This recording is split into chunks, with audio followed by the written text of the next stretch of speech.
What's up mga par? For today's video, samahan nyo ako at tayo ay mag-grind. So ayun na nga, binibida ko nga pala yung Plava Aux Bar. Sa mga gusto mag-inquire, no, PM lang sa aking messenger at agad-agad ko kayong re-replyan. PM na, huwag na magpabagal-bagal. At meron din pala akong parating ngayon na Plava, bagong labas ng Plava. Plava Hyper Bar. So yun na nga, unang-una natin step, painitin muna natin yung ating motor para maganda yung ating takbo, para hindi siya mamaya pumalya. Minsan kasi umahagok-agok na yan eh. Wala pa tayong pambili, marami pa tayong utang.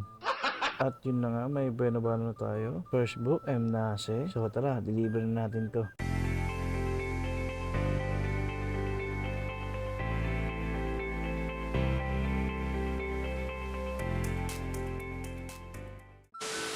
Second book, Lola Nenas. Medyo tumugod ako ng ilang oras dito bago pasukan ng pangalawang book. Akala ko, uuwi na naman ako eh. Yari na naman tayo ay misis na, kaya naman may iaabot. Kasi mga nagdaang araw, ang tumal, sobrang tumal talaga. Kapag ganon, minsan inuuwian ko na lang talaga. Hindi araw-araw Pasko. Kaya buti na lang, marami kaming racket. Player pa siya ng buhay ngayon, hindi pwedeng isa lang yung trabaho mo. Kaya yung mga martes namin, nagtataka. Paano daw namin napagkakasya yung pera? Eh ako lang naman daw yung nagtatrabaho sa amin.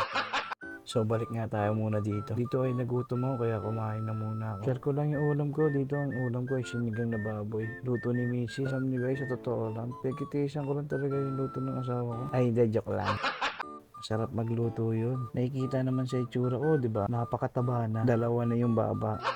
So tapos na nga ako kumain, nagayak na ako dahil pinasukan na ako ng booking. Dito talaga ako nag-adjust. Dati kasi sa trabaho ko, nakakapagpahinga pa ako pagtapos ko kumain. Ngayon kapag pinasukan ng booking, kailangan mo talagang gumalaw para makarami rin at makauwi ng maaga. At para makatulong din kay Missy sa bahay. Kasi hindi daw niya kaya kapag nagsabay-sabay na yung mga customer. Yung kasi kami malita tindahan sa bahay, tapos nag-Gcash din kami. Cash in, cash out, tapos loading station, tapos printing at Xerox. O diba, ang dami namin racket.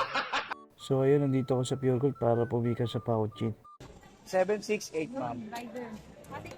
Ma'am, may request yung customer. Ang request po. Lagyan doon tilapia. Wala ka. So ayun, ginood vibes ko lang sila. Bakit kasi magtrabaho kapag nakasimangot. So ngayon, pick up tayo ngayon sa mall. Nakaranas din ng malamig. At ito na nga mga par, kukuha daw siya ulit ng Plava. Nakakuha na siya nakaraan ng isang set, isang pad, tsaka isang battery. So ngayon, ang kukunin naman niya is yung pad lang. Ito yung advantage ng Plava Aux Bar. Kung naubusan na siya ng juice, pwede yung pad na lang yung papalitan mo. O diba ayos? So ano na par, get ka na! So ayun na nga, parang dito na ako sa meetup place. Sa part na to, hinahanap ko na yung kukuha ng bait. Kita ko na siya, agad ko nang kinuha yung pad. Agad-agad ko na siya tinawag. Kaya tawagan kita eh. Ha? Kaya tawagan kita. Only. Ano? Green eyes. Dala na to? Oh, pero na yan. Thank you. So ayun na nga, ang bilis namin mag-abutan, no?